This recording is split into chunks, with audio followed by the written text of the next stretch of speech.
Hello guys welcome to my SM studio YouTube channel. तो आज আমি পঢ়িম তোমালোকৰ যেটো বিটিসিৰ গ্ৰেড 3 থাৰ্ড গ্ৰেডৰ যেটো তোমালোকৰ এক্সাম হৈছিল এই এক্সামৰ কোৱেশ্চনখন মই আজি সলিউশন কৰি দিম। তোমালোকে ইয়াতে দেখিবলৈ পাইছে যে written test for the post of grade 3 graduate level হয় question paper 2 2025 Bodoland territorial council BTC. ঠিক আছে, এই কোৱেশ্চন পেপাৰখন মই তোমালোকক আজি ভালদৰে আলোচনা কৰি দিম। তো তোমালোকে ভিডিওটো লাইক কৰি দিয়া আৰু চেনেলটো সাবস্ক্ৰাইব কৰি লোৱা, কিয়নো মই তোমালোকে এইখন চেনেলত এনেকুৱা ধৰণৰ এডুকেশ্যনাল ভিডিও অৰ্থাৎ কোৱেশ্চন পেপাৰ সলিউশন কৰি দিম। ঠিক আছে, তোমালোকৰ প্ৰথমত দি আছে ৰিজনিং। ঠিক আছে, তো প্ৰথমটো কোৱেশ্চন কৈছে যে তোমালোকে ইয়াতে চাই লোৱা 35796 সংখ্যাটো যদি কোড চিহ্ন অনুসৰি 44887 এনেদৰে লিখা হয় তেন্তে 46823 কোড সংখ্যা কিমান? মই তোমালোকক উত্তৰটো কেৱল কৈ দিছো। মই তোমালোকক কোৱেশ্চনটো কেনেকৈ হল উত্তৰটো কোৱেশ্চনটো উত্তৰ কেনেকৈ হল এটো মই নবুজাম, তোমালোকক কেৱল মই উত্তৰটো ডাক দি দিম। তোমালোকৰ ইয়াতে উত্তৰ হ'ব অপচন নম্বৰ এ এইটো। ঠিক আছে, তাৰপিছত তোমালোকক 2 নম্বৰ কৈছে aeroplane is related to cockpit in the same way as train is related to, এইটো হ'ব তোমালোকৰ ইঞ্জিন। ঠিক আছে, অপচন নম্বৰ ডি হৈছে ইয়াত তোমালোকৰ শুদ্ধ উত্তৰ। 2 নম্বৰ কোৱেশ্চনৰ শুদ্ধ উত্তৰ হৈছে অপচন নম্বৰ ডি। ঠিক আছে, তাৰপিছত তোমালোকক 3 নম্বৰ কোৱেশ্চন দিছে এইটো 3:10 তেনেহলে তোমালোকৰ 8 কিমান হ'ব? ঠিক আছে, তোমালোকৰ ইয়াতে শুদ্ধ উত্তৰ হ'ব অপচন নম্বৰ বি 13 হ'ব এইটো। ঠিক আছে, এইটো। তাৰপিছত তোমালোকক 4 নম্বৰ কোৱেশ্চন কৈছে ইয়াতে ওয়েটিং, ইয়াত কৈছে বৰেডম, তেনেহলে এডুকেশ্যন কি হ'ব? এডুকেশ্যন তোমালোকৰ হ'ব ইয়াতে এনলাইটেনমেন্ট। ঠিক আছে, এইটো হ'ব অপচন নম্বৰ বি। তাৰপিছত তোমালোকক 5 নম্বৰ কোৱেশ্চন কৈছে ইয়াতে তোমালোকৰ 5 নম্বৰ কোৱেশ্চন কৈছে ইউটিএস ইজ টু এফডিসি, তেনেহলে ডব্লিউভিইউ ইজ টু কিমান হ'ব? এইটো তোমালোকৰ উত্তৰ হ'ব AGF, তোমালোকৰ এইটো উত্তৰ অপচন নম্বৰ ডি এইটো। ঠিক আছে, 6 নম্বৰ কোৱেশ্চন তোমালোকক কৈছে visitor is to visitor is equal to তোমালোকৰ হ'ব ওয়েলকাম, তেনেহলে তোমালোকৰ ইয়াত কোনটোৰ লগত কোনটো মিল হ'ব? এইটো হ'ব তোমালোকৰ option number C beggar is to বা ইজ ইকুৱেল টু হাংৰি। ঠিক আছে, ভিকাৰীয়ে তোমালোকৰ ভোকৰ কাৰণে ভিক্ষা কৰে, হাংৰি যেহেতু কৈছে ইয়াত তোমালোকৰ অনাহাৰে থকাৰ কাৰণে ভিক্ষা কৰে, বেগাৰ দিছে ইয়াত beggar is equal to hungry. তাৰপিছত তোমালোকক 7 নম্বৰ কোৱেশ্চন কৈছে স্কয়াৰ ইজ টু কাপ, তো তোমালোকৰ ইয়াতে শুদ্ধ উত্তৰ option number D sphere is to earth. ঠিক আছে, তাৰপিছত তোমালোকক 8 নম্বৰ কোৱেশ্চন কৈছে লাইটাৰ কোড চিহ্ন কৈছে তোমালোকৰ ইয়াত GILTH, তেনেহলে কৈছে ৰেইনিৰ কোড চিহ্ন কি? তোমালোকে কোৱেশ্চনটো মিলাই লবা। ইয়াতে তোমালোকক কৈছে LIG, তো তোমালোকৰ ইয়াত উল্টা ফালৰ পৰা হৈছে GIL আৰু TH ইয়াতে TH, তো তোমালোকৰ ইয়াত শুদ্ধ উত্তৰ হ'ব অপচন নম্বৰ এ এইটো IARYN। ঠিক আছে, তাৰপিছত তোমালোকক 9 নম্বৰ কোৱেশ্চন কৈছে যদি 185 যদি তাৰপিছত তোমালোকক 9 নম্বৰ কোৱেশ্চন কৈছে যদি 18154 মানে AHEAD তেন্তে কৈছে তোমালোকক 31385 মানে কি? তোমালোকৰ ইয়াত শুদ্ধ উত্তৰ হৈছে অপচন নম্বৰ সি কাছে এইটো। ঠিক আছে, তাৰপিছত তোমালোকক কি কোৱেশ্চন দিছে এইফালে দেখিম 10 নম্বৰ কোৱেশ্চন দিয়া আছে। আমি কোৱেশ্চনটো পঢ়িম। প্ৰথমে কৈছে যে এদিন এখন পুৱা মনীষ আৰু আলিয়ে এটা চকত ইজনে সিজনৰ লগত মুখামুখিকৈ কথা পাতি আছিল। যদি আলিৰ চাহ মনীষৰ একেবাৰে বাওঁফালে পৰে তেনেহলে মনীষে কোনফালে মুখ কৰি আছিল? তো তোমালোকৰ উত্তৰ ইয়াত হ'ব অপচন নম্বৰ ডি এইটো তোমালোকৰ শুদ্ধ উত্তৰ। ঠিক আছে, তাৰপিছত তোমালোকক 11 নম্বৰ কোৱেশ্চন দিছে যে এজন মানুহে উত্তৰলৈ মুখ কৰি আছে, তাৰ পাছত 45 ডিগ্ৰী ঘড়ীৰ কাটাৰ দিশত ঘূৰি পুনৰ একে দিশত 180 ডিগ্ৰী ঘূৰিল আৰু তাৰ পাছত 45 ডিগ্ৰী ঘড়ীৰ কাটাৰ বিপৰীত দিশে ঘূৰিল, তেওঁ কোনফালে মুখ কৰি আছে? তো তোমালোকৰ ইয়াতে শুদ্ধ উত্তৰ হ'ব অপচন নম্বৰ ডি সাউথ, এইটো তোমালোকৰ ইয়াতে শুদ্ধ উত্তৰ হ'ব অপচন নম্বৰ ডি। ঠিক আছে, তাৰপিছত তোমালোকক 12 নম্বৰ কোৱেশ্চন দিছে তলত দিয়া সংখ্যাবোৰৰ পৰা নোহোৱা হোৱা নম্বৰটো বিচাৰি উলিওৱা। তোমালোকৰ ইয়াতে সংখ্যা দিছে 9 11 15 17 21 23, তো তোমালোকৰ ইয়াত নোহোৱা সংখ্যাটো এইটো হ'ব তোমালোকৰ 27 এইটো অপচন নম্বৰ বি। ঠিক আছে, তাৰপিছত তোমালোকক 13 নম্বৰ কোৱেশ্চন কৈছে তলত চিত্ৰত কেইটা ত্ৰিভুজ আছে? তো তোমালোকে বাহিৰ কৰি ল'বা। মই ইয়াৰ উত্তৰ তোমালোকে কৈ দিছোঁ, উত্তৰ হৈছে তোমালোকৰ অপচন নম্বৰ ডি 14টা ত্ৰিভুজ আছে, তোমালোকে বাহিৰ কৰি ল'বা। ঠিক আছে, তাৰপিছত তোমালোকক 14 নম্বৰ কোৱেশ্চন কৈছে ইয়াতে তলত দিয়া চিত্ৰটো সম্পূৰ্ণ হ'বৰ বাবে কেইডাল সৰল ৰেখাৰ প্ৰয়োজন আছে? সৰল ৰেখা, তো তোমালোকৰ ইয়াতে শুদ্ধ উত্তৰ হ'ব অপচন নম্বৰ বি এইটো 14টো সৰল ৰেখাৰ প্ৰয়োজন হৈছে। ঠিক আছে, মই ভালদৰে দেখুৱাই দিছোঁ। তাৰপিছত এইফালে তোমালোকৰ 15 নম্বৰ কোৱেশ্চন দি আছে, তাৰ আগতে তোমালোকক এটা আৰ্হি দিছে, এইটো তোমালোকক পঢ়িব কৈছে। ইয়াতে কৈছে যে মই অসমীয়া মিডিয়ামত পঢ়িছোঁ। এতিয়া প্ৰথমটো কৈছে যে 6জন ব্যক্তি A B C D E আৰু এফ দুটা শাৰীত 3জনকৈ বহি আছে। তাৰপিছত তোমালোকক কৈছে ই শাৰীবোৰৰ শেষত নাই, তাৰপিছত কৈছে ডি এফৰ বাওঁ হাতে দ্বিতীয় স্থানত আছে। তাৰপিছত কৈছে ইৰ কাষৰ চি ডিৰ বিপৰীতে তিৰ্যকভাৱে বহিছে। তাৰপিছত তোমালোকক ইয়াতে কৈছে বি এফৰ ওচৰত আছে। তো তোমালোকক এইখিনি পঢ়ি তলত কেইটামান কুৱেশ্যন আছে, এইবাৰ তোমালোকক সলিউশ্যন কৰিব গৈছে। তো প্ৰথম কুৱেশ্যন কৈছে তলৰ কোন কেইজন কৌণিকভাৱে এজন আনজনৰ বিপৰীতে আছে। তো তোমালোকৰ ইয়াত শুদ্ধ উত্তৰ হ'ব অপশ্যন নম্বৰ চি, ডি আৰু এ, এইটো। ঠিক আছে। তাৰপিছত তোমালোকক 16 নম্বৰ কুৱেশ্যন কৈছে হু ইজ ফেচিং বি, বা তোমালোকক ইয়াতে কৈছে বিৰ ফালে কোনে মুখ কৰি আছে। তো তোমালোকৰ ইয়াত শুদ্ধ উত্তৰ হ'ব অপশ্যন নম্বৰ ডি, এইটো। ইটো তোমালোকৰ বিৰ ফালে মুখ কৰি আছে। ঠিক আছে। তাৰপিছত তোমালোকক 17 নম্বৰ কুৱেশ্যন কৈছে 17 তলৰ কোনবোৰ একে শাৰীতে আছে। তো উত্তৰ হ'ব তোমালোকৰ অপশ্যন নম্বৰ বি, ই আৰু ডি, এইটো তোমালোকৰ শুদ্ধ উত্তৰ। ঠিক আছে। তাৰপিছত আমি এইফালে পৃষ্ঠাত দেখিম কি কি কুৱেশ্যন আছে। 18 নম্বৰ কুৱেশ্যন, 18 নম্বৰ কুৱেশ্যন কৈছে তোমালোকক তলৰ কোন দুটা শাৰীৰ অন্তত এটা শাৰীত আছে। তো তোমালোকৰ ইয়াত শুদ্ধ উত্তৰ হৈছে অপশ্যন নম্বৰ এ, এইটো তোমালোকৰ শুদ্ধ উত্তৰ, এফ বি চি, এইটো। ঠিক আছে। তাৰপিছত তোমালোকক ইয়াতে কৈছে 19 নম্বৰ কুৱেশ্যন যে যদি ইয়ে নিজৰ আসন সলনি কৰে তেনেহ'লে নতুন শাৰীটোৰ ডিৰ ওচৰত কোন হ'ব। তো উত্তৰ তোমালোকৰ হ'ব অপশ্যন নম্বৰ এ, চি আৰু এ, এইটো। ঠিক আছে। তাৰপিছত তোমালোকক 20 নম্বৰ কুৱেশ্যন দিছে ইয়াতে 9:17:19, তাৰপিছত তোমালোকক ইয়াত 47 কি হ'ব। ঠিক আছে, এইটো। তো তোমালোকৰ ইয়াতে উত্তৰ হ'ব অপশ্যন নম্বৰ বি, 59 হ'ব। ঠিক আছে। তো তোমালোকে ভিডিঅ'টো লাইক কৰি দিয়া আৰু চেনেলটো ছাবস্ক্ৰাইব কৰি লোৱা। তাৰপিছত তোমালোকক ইংলিছ দি আছে, ইংলিছৰ বিষয়ে কেইটামান কুৱেশ্যন দিছে তোমালোকৰ প্ৰথমটো কুৱেশ্যন কৈছে choose the ward which means the opposite of conflict. তো তোমালোকৰ ইয়াত শুদ্ধ উত্তৰ হ'ব এগ্ৰিমেণ্ট, এইটো অপশ্যন নম্বৰ এ। ঠিক আছে। তাৰপিছত তোমালোকক 22 নম্বৰ কুৱেশ্যন দি আছে rearrange the following words to make meaningful sentence দি আছে, দি আছে। অপশ্যন নম্বৰ এ দি আছে তোমালোকৰ ইয়াত টুমৰো, বি দি আছে আই উইল, আৰু চি দি আছে তোমালোকৰ টু এ পাৰ্টি। তেনেহ'লে ডি কোনটো হ'ব। তোমালোকৰ ইয়াতে ডিৰ উত্তৰ হ'ব অপশ্যন নম্বৰ এ2, এইটো চি এ বি ডি হ'ব। ঠিক আছে। তাৰপিছত তোমালোকৰ 23 নম্বৰ কুৱেশ্যন দিছে ইয়াতে, মই দেখুৱাই দিছোঁ। Choose the correct question tag for the following sentence, she is a doctor. Question mark দিছে, তোমালোকৰ ইয়াতে উত্তৰ হ'ব option number B, is not she, এইটো তোমালোকৰ শুদ্ধ উত্তৰ। ঠিক আছে। তাৰপিছত তোমালোকক 24 নম্বৰ কুৱেশ্যন দিছে ইয়াতে rearrange the following words to make meaningful sentence. ইয়াতে তোমালোকৰ এ লেটাৰ দিছে, অপশ্যন নম্বৰ এ দিছে চেণ্ট, অপশ্যন নম্বৰ বি দিছে য়েষ্টাৰডে, আৰু চি দিছে হি। তেনেহ'লে ডি কোনটো হ'ব। ডি হ'ব তোমালোকৰ অপশ্যন নম্বৰ বি, এইটো হ'ব। এইটো তোমালোকৰ ইয়াতে শুদ্ধ উত্তৰ, ডি বি এ চি। ঠিক আছে, এইটো। তাৰপিছত তোমালোকৰ 25 নম্বৰ কুৱেশ্যন দিছে a period of 1000 years is called a dash দি আছে। উত্তৰ হ'ব তোমালোকৰ এইটো ডি। ঠিক আছে। চেঞ্চুৰী হ'লে তোমালোকে জানে যে 100 ইয়াৰ্ছ, ডিকেডছ হ'লে 10 ইয়াৰ্ছ তোমালোকে জানে। তেনেহ'লে তোমালোকৰ ইয়াৰ্ছ যিহেতু 1000 ইয়াৰ্ছ কৈছে তোমালোকে, তেনেহ'লে অপশ্যন নম্বৰ ডি হ'ব, এইটো মিলেনিয়াম। তাৰপিছত তোমালোকৰ 26 নম্বৰ কুৱেশ্যন কৈছে ইয়াতে আই ডেজ ডেট ইউ ৱেৰ হেয়াৰ। তো তোমালোকৰ ইয়াতে 4টা অপশ্যন দি আছে, তোমালোকৰ উত্তৰ হ'ব অপশ্যন নম্বৰ চি, এইটো তোমালোকৰ শুদ্ধ উত্তৰ, ডিড নট ন'। ঠিক আছে।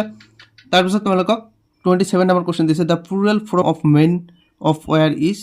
প্লুৰেল ফৰ্ম কৈছে মেইন অফ ৱেৰ কোনটো হ'ব। এইটো হ'ব তোমালোকৰ অপশ্যন নম্বৰ ডি, এইটো মেইনছ অফ ৱেৰ, এইটো তোমালোকৰ ইয়াতে শুদ্ধ উত্তৰ। ঠিক আছে। তাৰপিছত তোমালোকক 28 নম্বৰ কুৱেশ্যন কৈছে এভৰিথিং ইজ ডেজ দি আছে control there is no' need to worry. তো তোমালোকৰ ইয়াত শুদ্ধ উত্তৰ হ'ব এভৰিথিং ইজ আণ্ডাৰ, এইটো হ'ব তোমালোকৰ শুদ্ধ উত্তৰ, অপশ্যন নম্বৰ বি। ঠিক আছে। তাৰপিছত তোমালোকৰ 29 নম্বৰ কুৱেশ্যন দিছে many people is the world are forced to leave their countries and become dash because of their religion or political views দি আছে। তো তোমালোকৰ ইয়াতে শুদ্ধ উত্তৰ হ'ব এইটো ৰিফিউজ, অপশ্যন নম্বৰ চি। তাৰপিছত তোমালোকক 30 নম্বৰ কুৱেশ্যন দিছে since my brother is not experienced in computers I have dash all important files in case he may delete any of them. তো তোমালোকৰ ইয়াত শুদ্ধ উত্তৰ হ'ব option number A taken for, এইটো তোমালোকৰ শুদ্ধ উত্তৰ। তাৰপিছত তোমালোকৰ 31 কুৱেশ্যন দিছে she just decide to leave the place. তো তোমালোকৰ ইয়াত শুদ্ধ উত্তৰ হ'ব option number C has decided. তাৰপিছত তোমালোকৰ 32 নম্বৰ কুৱেশ্যন দিছে it rain since this morning. তো তোমালোকৰ ইয়াত শুদ্ধ উত্তৰ হ'ব option number D has been raining. তোমালোকে জানা যে সিন্স থাকিলে প্ৰেজেন্ট পাৰফেক্ট কণ্টিনিউয়াছ টেন্স, তেনেহ'লে হ'ব rain has been, it has been raining, এইটো হ'ব তোমালোকৰ অপশ্যন নম্বৰ ডি শুদ্ধ উত্তৰ। ঠিক আছে, তাৰপিছত তোমালোকৰ কুৱেশ্যন নম্বৰ 33 দি আছে ইয়াতে, কৈছে যে ডণ্ট ইনচুল্ট দ্য ডিফ মেন। তো তোমালোকৰ উত্তৰ হ'ব ইয়াতে অপশ্যন নম্বৰ চি, এইটো লেট দ্য ডিফ মেন নট ইনচুল্টেড। ঠিক আছে, এইটো তোমালোকৰ শুদ্ধ উত্তৰ হ'ব। তাৰপিছত তোমালোকৰ 34 নম্বৰ কুৱেশ্যন দিছে the Indian Express says we shall issue an astrology section in our Thursday's paper. ঠিক আছে, তো তোমালোকৰ ইয়াত শুদ্ধ উত্তৰ option number B the Indian Express says that they will issue a astrology section in the Thursday's paper. এইটো তোমালোকৰ ইয়াতে শুদ্ধ উত্তৰ। ঠিক আছে, তাৰপিছত তোমালোকৰ 35 নম্বৰ কুৱেশ্যন কি দিছে এইটো দেখুৱাই দিম মই তোমালোকক। এইটো তোমালোকৰ নেৰেশ্যন দিছে সম্ভৱতঃ। 35 number question Rahul said to me কমা দিছে আই হেড গান থ্ৰো ইট। তো তোমালোকৰ ইয়াতে শুদ্ধ উত্তৰ হ'ব অপশ্যন নম্বৰ ডি, এইটো Rahul told me date he had গান থ্ৰো ইট, এইটো। ঠিক আছে, তাৰপিছত তোমালোকৰ 36 নম্বৰ কুৱেশ্যন দিছে হি ছেইড টু আছ কমা দিছে are you going to market today. তো তোমালোকৰ ইয়াতে শুদ্ধ উত্তৰ হ'ব অপশ্যন নম্বৰ এ, এইটো he asked us if we were going to market that day. তোমালোকৰ ইয়াতে ইফ দিছে কাৰণ ইয়াতে তোমালোকৰ ইণ্টাৰগেটিভ বাক্য আছে। ঠিক আছে, তাৰপিছত তোমালোকৰ 37 নম্বৰ কুৱেশ্যন দিছে you are requested to take out your শ্ব'জ বিফৰ এণ্টাৰিং দি আছে। তো তোমালোকৰ ইয়াতে শুদ্ধ উত্তৰ হ'ব option number A take off হ'ব, এইটো। তাৰপিছত তোমালোকৰ 38 নম্বৰ কুৱেশ্যন দি আছে he advised me to be ready to bear upon the disturbance দি আছে। তো তোমালোকৰ ইয়াতে শুদ্ধ উত্তৰ অপশ্যন নম্বৰ বি টু বিয়াৰ হ'ব, এইটো। তাৰপিছত তোমালোকক 39 নম্বৰ কুৱেশ্যন দিছে which what means nearly the same as specify। তো তোমালোকৰ ইয়াত শুদ্ধ উত্তৰ হ'ব অপশ্যন নম্বৰ সি ক্লেম ডাউন, এইটো তোমালোকৰ ইয়াতে শুদ্ধ উত্তৰ। তাৰপিছত 40 নম্বৰ কুৱেশ্যন দিছে I shall not go' until I am invited. তো তোমালোকৰ ইয়াত শুদ্ধ উত্তৰ হ'ব option number A unless I am, এইটো। তাৰপিছত তোমালোকক জেনেৰেল নলেজ দিছে, তোমালোকে এইটো ভালদৰে চাবা। ঠিক আছে, 41 নম্বৰ কুৱেশ্যন কি কৈছে ভাৰতে কিমানটা ডাক সূচাংক মণ্ডলত ভাগ কৰা হৈছে। তো তোমালোকৰ শুদ্ধ উত্তৰ হৈছে অপশ্যন নম্বৰ এ 8টা, এইটো মোষ্ট ইম্পৰ্টেণ্ট কুৱেশ্যন তোমালোকৰ এইটো তৃতীয় আৰু চতুৰ্থ বৰ্গত আহিব পাৰে, এডিআৰ কুৱেশ্যন তোমালোকৰ এইটো হ'ব পাৰে। তোমালোকক 42 নম্বৰ কুৱেশ্যন কৈছে পৃথিৱীৰ দ্বিতীয় শৃংগটোক কেতু নামে জনা যায়, ইয়াৰ আন এটা নাম কি। তো তোমালোকৰ ইয়াত শুদ্ধ উত্তৰ হৈছে কাঞ্চনজংঘা। তো তোমালোকৰ ইয়াত শুদ্ধ উত্তৰ হৈছে এইটো গডউইন ৱেষ্টিন। ঠিক আছে, এইটো তোমালোকৰ ইয়াত শুদ্ধ উত্তৰ। 42 নম্বৰ কুৱেশ্যনৰ উত্তৰ option number C Godwin Austin, এইটো। তাৰপিছত তোমালোকক 43 নম্বৰ কুৱেশ্যন দিছে এইফালে কৈছে ধৰিত্ৰী দিৱস কেতিয়া। তো তোমালোকৰ ইয়াত 4টা অপশ্যন দি আছে, শুদ্ধ উত্তৰ হৈছে অপশ্যন নম্বৰ চি 22 এপ্ৰিলত ধৰিত্ৰী দিৱস পালন কৰা হয়, মোষ্ট ইম্পৰ্টেণ্ট কুৱেশ্যন। তাৰপিছত তোমালোকক 44 নম্বৰ কুৱেশ্যন কৈছে ডিএনএ সম্পূৰ্ণ নাম। তোমালোকৰ প্ৰথমটো দিছে ডু নট এৰেঞ্জ, এইটো নহয়। তাৰপিছত অপশ্যন নম্বৰ বি দিছে ডাটা নন এডেড, এইটো নহয়। তাৰপিছত তোমালোকক অপশ্যন নম্বৰ চি দিছে ডি অক্সি ৰাইবছ নিউক্লিক এচিড, এইটো নহয়, এইটো তোমালোকৰ আৰএনএৰ হয়। তোমালোকৰ ডিএনএ হৈছে ডি অক্সি নিউক্লিক এচিড, তেনেহ'লে তোমালোকৰ শুদ্ধ উত্তৰ হ'ব option number D none of the above, এটাও নহয় ওপৰৰ। ঠিক আছে, তাৰপিছত তোমালোকক 45 নম্বৰ কুৱেশ্যন কৈছে শব্দৰ প্ৰাফল্য জুখিবলৈ কি একক ব্যৱহাৰ কৰা, এইটো সকলোৱে জানে ডেচিবল, এইটো অপশ্যন নম্বৰ এ।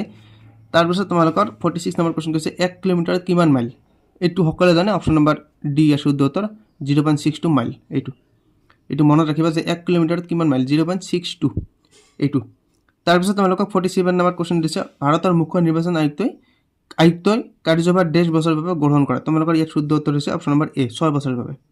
ঠিক আছে, তাৰপিছত তোমালোকক এইফালে কি কুৱেশ্যন দিছে 48 নম্বৰ কুৱেশ্যন আমি চাম এতিয়া। 48 নম্বৰ কুৱেশ্যন কি কৈছে ইয়াতে, এইটো ভাষাৰ ভিত্তিক গঠন হোৱা ভাৰতৰ প্ৰথমখন ৰাজ্য কোনটো, মোষ্ট ইম্পৰ্টেণ্ট কুৱেশ্যন। শুদ্ধ উত্তৰ হৈছে অপশ্যন নম্বৰ ডি অন্ধ্ৰপ্ৰদেশ, এইটো। ঠিক আছে, তাৰপিছত তোমালোকক 49 নম্বৰ কুৱেশ্যন দিছে যে ফেমৰ সম্পূৰ্ণ ৰূপ কি, উত্তৰ দি আছে অপশ্যন নম্বৰ চি, এইটো তোমালোকৰ শুদ্ধ উত্তৰ। তোমালোকে চাই ল'বা, ভিডিঅ'টো লং হৈ যায় সেইকাৰণে মই শ্বৰ্টকাটে কৈ দি আছোঁ।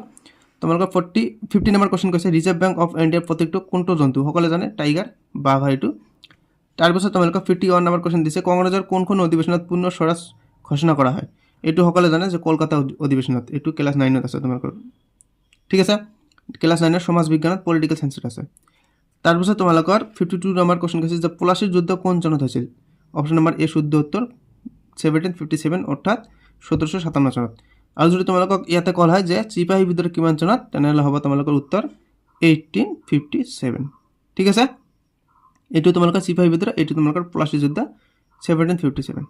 100 বছৰ পাছত চিপাহী বিদ্ৰোহ হৈছিল। ঠিক আছে, তাৰপিছত তোমালোকৰ 53 নম্বৰ কোৱেশ্চন দিছে যে উইংছ অফ ফায়াৰ দেশৰ আত্মজীৱনী, কাৰ আত্মজীৱনী? ইন্দিৰা গান্ধী দিছে, দ্বিতীয় দিছে তোমালোকৰ APJ আব্দুল কালাম, তাৰপিছত দিছে তোমাক সুভাষ চন্দ্ৰ বসু, তাৰপিছত দিছে তোমাক প্ৰণৱ মুখাৰ্জী। তো তোমালোকৰ ইয়াত শুদ্ধ উত্তৰ option number B APJ Abdul Kalam, missile man of India APJ Abdul Kalam. ঠিক আছে, তাৰপিছত তোমালোকক এইফালে কুৱেশ্যন দিছে 54 number question, which city is known as কি কৈছে মানেষ্টাৰ অফ দ্য ইষ্ট? তোমালোকৰ ইয়াত শুদ্ধ উত্তৰ হৈছে অপশ্যন নম্বৰ এ গুৱাহাটীক মানেষ্টাৰ বুলি কোৱা হয়। ঠিক আছে, তাৰপিছত তোমালোকক 55 নম্বৰ কুৱেশ্যন দিছে, উপেন্দ্ৰনাথ ব্ৰহ্মৰ জন্মবাৰ্ষিকী উপলক্ষে কোন তাৰিখে ছাত্ৰ দিৱস পালন কৰা হয়? উত্তৰ হ'ব তোমালোকৰ এইটো 3 এপ্ৰিলৰ তাৰিখে ছাত্ৰ দিৱস পালন কৰা হয়। ঠিক আছে, উপেন্দ্ৰনাথ ব্ৰহ্ম। তাৰপিছত তোমালোকৰ 56 নম্বৰ কুৱেশ্যন দি আছে, 2024 চনৰ জানুৱাৰী মাহত অসমৰ কোন ঠাইত 63 সংখ্যক অৰ্থাৎ 63 সংখ্যক বাৰ্ষিক বড়ো সাহিত্য সভা আয়োজন কৰা হৈছিল? এইটো হ'ব তোমালোকৰ অপশ্যন নম্বৰ চি তামোলপুৰত। ঠিক আছে, এইটো আমাৰ প্ৰমোদ বড়োৰ গৃহ সমষ্টি হয়, যি BTCৰ পাৰিষদীয় সমষ্টি আছে তাৰ গৃহ সমষ্টি হৈছে তামোলপুৰ। ঠিক আছে, তাৰপিছত তোমালোকক 57 নম্বৰ কুৱেশ্যন দি আছে, গোৱাত অনুষ্ঠিত ৰাষ্ট্ৰীয় খেলৰ কি কৈছে ইয়াত ধনুবিদ্যা শাখাত অসমৰ কোনগৰাকী ক্ৰীড়াবিদে সোণৰ পদক লাভ কৰিছিল? শুদ্ধ উত্তৰ হৈছে তোমালোকৰ ইয়াত টুটুমণি বড়ো, এইটো তোমালোকৰ শুদ্ধ উত্তৰ। তাৰপিছত তোমালোকৰ 58 নম্বৰ কুৱেশ্যন দি আছে, অসমৰ চৰকাৰী বিদ্যালয়ৰ ছাত্ৰ ছাত্ৰীসকলৰ বাবে অসমৰ চিকিৎসা মহাবিদ্যালয়ৰ কিমান শতাংশ আসন সংৰক্ষণ কৰা কথা অসমৰ কেবিনেট ঘোষণা কৰিছে? উত্তৰ হ'ব তোমালোকৰ ইয়াত শুদ্ধ উত্তৰ অপশ্যন নম্বৰ বি 7%। ঠিক আছে, তাৰপিছত তোমালোকক এইফালে কি কুৱেশ্যন দিছে 59 নম্বৰ কুৱেশ্যন, এইফালে তোমালোকক কৈছে যে অসমৰ কোন ঠাইত ভাৰতৰ প্ৰথম গাহৰি বিদ্যালয় স্থাপন হ'ব? উত্তৰ হ'ব তোমালোকৰ Karbi Anglong. Most important question, এইটো আমাৰ কেইদিনমান আগত ঘোষণা কৰিছে কেবিনেট চৰকাৰে। ঠিক আছে, তাৰপিছত তোমালোকক 60 নম্বৰ কুৱেশ্যন দি আছে, 2023 চনৰ জুলাই মাহত অনুষ্ঠিত হোৱা ডুৰণ্ট কাপ প্ৰতিযোগিতা অসমৰ কোন দুখন জিলাই আয়োজন কৰিছিল? মোষ্ট ইম্পৰ্টেণ্ট কুৱেশ্যন, শুদ্ধ উত্তৰ হৈছে তোমালোকৰ ইয়াত অপশ্যন নম্বৰ চি কামৰূপ আৰু কোকৰাঝাৰ। ঠিক আছে, কামৰূপ কোকৰাঝাৰ কামৰূপ মেট্ৰ' আৰু কোকৰাঝাৰ। ঠিক আছে, তাৰপিছত তোমালোকক এইফালে মেথ দিছে, কেইটামান কুৱেশ্যন দিছে। অপশ্যন নম্বৰ এ দি আছে 6 স্কুৱাৰ দি আছে ভাগ 2 × 3 + 4 = কিমান হ'ব? তোমালোকে এইটো কৰি যাবা, উত্তৰ হ'ব 58। এইটো তোমালোকক তাৰপিছত 62 নম্বৰ কুৱেশ্যন দিছে, এইটো কুৱেশ্যন তোমালোকে চাই ল'বা, এই মেথটো তোমালোকৰ ভুল, তোমালোকৰ যিটো উত্তৰ বাহিৰ আছে এইটো তোমালোকৰ ভুল, তোমালোকৰ তথাপি শুদ্ধ উত্তৰ তোমালোকৰ 0 দিলে তোমালোকৰ শুদ্ধ উত্তৰ হৈ যাব। যেহেতু উত্তৰটো ভুল, ইয়াতে তোমালোকৰ 4টা অপশ্যনতে উত্তৰটো নাই, তোমালোকৰ ইয়াতে শুদ্ধ উত্তৰ হ'ব 0, এইটো দিলে তোমালোকৰ উত্তৰ হৈ যাব। তাৰপিছত তোমালোকৰ 63 নম্বৰ কুৱেশ্যন দিছে, তোমালোকে মেথটো চাই লোৱা, এইটো তোমালোকৰ উত্তৰ হ'ব অপশ্যন নম্বৰ ডি 0, এইটো তোমালোকৰ এইটো শুদ্ধ উত্তৰ। তাৰপিছত তোমালোকৰ 64 নম্বৰ কুৱেশ্যন কৈছে, 110 মিটাৰ দৈৰ্ঘ্যৰ এখন ৰেলে 60 কিলোমিটাৰ প্ৰতি ঘণ্টা বেগত গতি কৰে। এজন মানুহে ৰেলখনৰ বিপৰীত দিশত 6 কিলোমিটাৰ প্ৰতি ঘণ্টা বেগত খোজকাঢ়ি আছে, মানুহজনক পাৰ হৈ যাবলৈ ৰেলখনে কিমান সময় ল'ব? মাত্ৰ তোমালোকৰ ইয়াত 6 ছেকেণ্ড ল'ব। ঠিক আছে, এইটো তোমালোকৰ ইয়াতে শুদ্ধ উত্তৰ। তাৰপিছত তোমালোকৰ 65 নম্বৰ কুৱেশ্যন কি কৈছে এইটো দেখিম আমি, তোমালোকৰ ইয়াতে উত্তৰ দি আছে, কুৱেশ্যন দি আছে, কুৱেশ্যনটো আমি পঢ়িম। এ 30 দিনত এটা কাম কৰিব পাৰে, তেওঁ 10 দিনত কামটো কৰিলে। বি এ কামটোৰ বাকী অংশ 30 দিনত সম্পূৰ্ণ কৰিলে, বি এ কিমান দিনত গোটেই কামটো অকলে সম্পূৰ্ণ কৰিব? এইটো সকলোৱে জানে 45 দিন লাগিব এইটো। তাৰপিছত তোমালোকক 66 নম্বৰ কুৱেশ্যন দিছে, এডাল পাইপে এটা ভৰ্তি থকা টেংকি 15 ঘণ্টাত খালী কৰিব পাৰে, অন্য এডাল পাইপে টেংকিটো ভৰ্তি কৰিব পাৰে 12 ঘণ্টাত। ঠিক আছে, এইটো যদি দুই এডাল পাইপ একে সময়তে মুকলি কৰা হয়, টেংকিটো ভৰ্তি কৰিবলৈ কিমান ঘণ্টা লাগিব? তো তোমালোকৰ ইয়াতে শুদ্ধ উত্তৰ হ'ব অপশ্যন নম্বৰ চি 60 ঘণ্টা লাগিব। তাৰপিছত তোমালোকক 67 নম্বৰ কুৱেশ্যন দিছে, আমি এইটো পঢ়িম। কৈছে যে এখন প্ৰশ্ন কাকতত এ আৰু বি এ পোৱা নম্বৰৰ অনুপাত 3:4, পাছত সেই প্ৰশ্নৰ কাকতখনত প্ৰতিজন ছাত্ৰ ছাত্ৰীৰ নম্বৰ 10 বৃদ্ধি কৰা হয়, তেতিয়া বিৰ নতুন নম্বৰ হয় 90 অৰ্থাৎ 90, তেওঁলোকৰ নতুন অনুপাতটো কি?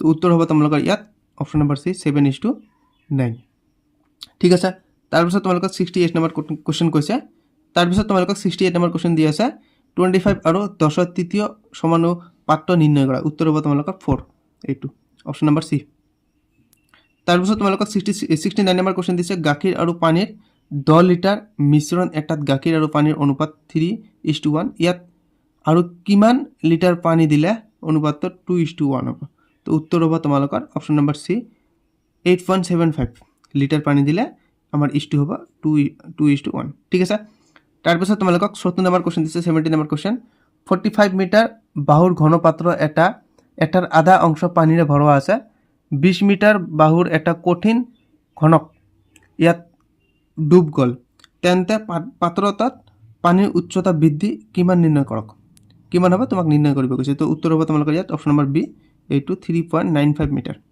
এইটো তাৰপিছত তোমালোকক এইফালে কোৱেশ্চন দিছে কেইটামান 71 কোৱেশ্চন দিছে 71 নম্বৰ কোৱেশ্চন 4 একক দৈৰ্ঘ্যৰ এটা বৰ্গ দিয়া হৈছে বৰ্গটোৰ ভিতৰত আঁকিব পৰা আটাইতকৈ ডাঙৰ বৃত্তটো অঁকা হ'ল আৰু বৰ্গটোক আগুৱাই থকা আটাইতকৈ সৰু বৃত্তটো অঁকা হ'ল বৃত্ত দুটাৰ ক্ষেত্ৰফলৰ অনুপাত কি নিৰ্ণয় কৰা তোমালোকৰ ইয়াত শুদ্ধ উত্তৰ হ'ব অপশ্যন নম্বৰ এ 1:2 এইটো তাৰপিছত তোমালোকৰ 72 নম্বৰ কোৱেশ্চন দিছে x আৰু x + 5 অংক দুটাৰ সমষ্টি 39 সমান x ৰ মান নিৰ্ণয় কৰা তোমালোকৰ ইয়াতে শুদ্ধ উত্তৰ হ'ব অপশ্যন নম্বৰ ডি 17 ঠিক আছে তাৰপিছত তোমালোকৰ 73 কোৱেশ্চন দিছে 64 প্ৰিণ্টাৰে 28 ঘণ্টাত 30 খন কিতাপ মুদ্ৰণ কৰিব পাৰে 56টা প্ৰিণ্টাৰে একে সংখ্যক কিতাপ কিমান ঘণ্টাত মুদ্ৰণ কৰিব পাৰে বা পাৰিব তো তোমালোকৰ ইয়াতে শুদ্ধ উত্তৰ হ'ব অপশ্যন নম্বৰ ডি এইটো 32 আৱাৰ্ছ ঠিক আছে তাৰপিছত তোমালোকৰ 74 নম্বৰ কোৱেশ্চন দিয়া আছে ইয়াতে কৈছে যে এজন খুচুৰা ব্যৱসায়ীয়ে 7% ৰেহাই মূল্যত বিছনা চাদৰ এখন বিক্ৰী কৰিছে যদি তেওঁ 90% ৰেহাই দিলেহেঁতেন তেন্তে তেওঁ 15 টকা কমকৈ লাভ উপাৰ্জন কৰিলেহেঁতেন বিছনা চাদৰখনৰ চিহ্নিত মূল্য নিৰ্ণয় কৰা উত্তৰ হ'ব তোমালোকৰ ইয়াত অপশ্যন নম্বৰ বি এইটো 750 টকা 750 ঠিক আছে তাৰপিছত তোমালোকক 75 নম্বৰ কোৱেশ্চন দি আছে ইয়াতে 6.3 সেন্টিমিটাৰ বাহু বিশিষ্ট এখন প্ৰস্তৰ কালি আৰু পৰিসীমা নিৰ্ণয় কৰা ইয়াতে তোমালোকৰ উত্তৰ হৈছে অপশ্যন নম্বৰ এ 39.69 সেন্টিমিটাৰ স্কয়াৰ কমা আৰু তোমালোকৰ ইয়াতে দিছে 25.2 সেন্টিমিটাৰ এইটো প্ৰস্তৰ কালি হৈছে এইটো আৰু পৰিসীমা হৈছে এইটো ঠিক আছে তাৰপিছত তোমালোকক 76 নম্বৰ কোৱেশ্চন দিছে এইফালে এইটো কোৱেশ্চন কৈছে তোমালোকক কৈছে এখন বাছৰ দিশত 2 কিলোমিটাৰ ঘণ্টা আৰু 4 কিলোমিটাৰ ঘণ্টা দ্ৰুতৰে খোজকাঢ়ি যোৱা দুজন ল'ৰাক বাছখনে ক্ৰমে 9 ছেকেণ্ড আৰু 10 ছেকেণ্ডত পিছফালৰ পৰা অতিক্ৰম কৰে নিৰ্ণয় কৰা তোমালোকৰ বাছৰ দৈৰ্ঘ্য আৰু বাছৰ দ্ৰুতি তোমালোকে বহুৱাই দি ইয়াতে কৰিবা উত্তৰ হ'ব তোমালোকৰ ইয়াতে অপশ্যন নম্বৰ বি 9 এইটো তাৰপিছত তোমালোকৰ 77 নম্বৰ কোৱেশ্চন দি আছে এটা সুইমিং পুলৰ দৈৰ্ঘ্য 100 মিটাৰ প্ৰস্থ 15 মিটাৰ আৰু গভীৰতা 24 মিটাৰ সুইমিং পুলটোৰ ক্ষমতা নিৰ্ণয় কৰা তোমালোকে উত্তৰটো কৰিবা উত্তৰ হৈছে তোমালোকৰ অপশ্যন নম্বৰ বি 36,000 মিটাৰ কুক ঠিক আছে অৰ্থাৎ 36,000 এইটো তাৰপিছত তোমালোকে 78 নম্বৰ কোৱেশ্চন দিছে এটা কুকুৰে 36 কিলোমিটাৰ প্ৰতি ঘণ্টা বেগত দৌৰে 3 কিলোমিটাৰ যাত্ৰা কৰিবলৈ তাক কিমান মিনিট সময় লাগিব উত্তৰ হ'ব তোমালোকৰ 5 মিনিটছ এইটো তাৰপিছত তোমালোকৰ 79 নম্বৰ কোৱেশ্চন দিছে সেকেন্ড লাষ্ট কোৱেশ্চন এজন দোকানীয়ে 1115 কেজি চাউল 3 ভাগত ভগালে যাৰ অনুপাত 1/3:3/5:5/7 দ্বিতীয় ভাগৰ পৰিমাণ নিৰ্ণয় কৰা তো তোমালোকৰ ইয়াতে শুদ্ধ উত্তৰ হ'ব অপশ্যন নম্বৰ ডি এটাও নহয় এইকেইটাৰ ঠিক আছে তোমালোকৰ উত্তৰ হ'ব option number D none of Das ওপৰত এটা নহয় তা তোমালোকক আজি লাষ্ট কোৱেশ্চন 80 নম্বৰ কোৱেশ্চন তলৰ কোনটো 25 10 আৰু 8 চতুৰ্থ সমানুপাত হ'ব পাৰে য'ত এ 5ৰ গুণিতক তো তোমালোকৰ ইয়াতে শুদ্ধ উত্তৰ হ'ব অপশ্যন নম্বৰ বি 12 ঠিক আছে তো ভিডিঅ' আমাৰ আজি এইখিনিয়ে আৰু ইফালে নাই 80টা কোৱেশ্চন তোমালোকৰ এক্সাম কেনেকুৱা হৈছে তোমালোকে কমেণ্টত জনাই দিবা আৰু ভিডিঅ'টো লাইক কৰি দিবা আৰু চেনেলটো সাবস্ক্ৰাইব কৰিবলৈ নাপাহৰিবা ঠিক আছে